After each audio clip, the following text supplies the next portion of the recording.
Friends शीत केमिति होउछे शीत मझे बंद हो जाता पुणी थे स्टार्ट है खटरू तलू ओह्लिया को इच्छा होनी बसी से रक्षा करने खटरे बसी गोटे खुशी खबर पाइली जोटा कि समस्त सहित शेयर करने को चाहूँगी। विगत दिन में मो झी भी कैंपस रु सिलेक्शन होगी आसेंसर पाई जाइथिला। आज खबर पाइली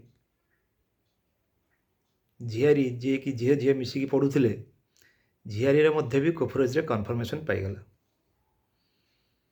खुशी खबरटा केमिति शेयर करवा कौन करवा क्या कहबी कौन करी जनवाई भाविली गोटे जहाँ हो गोटे ब्लॉग करी समस्त को जनइबी। धन्यवाद रही।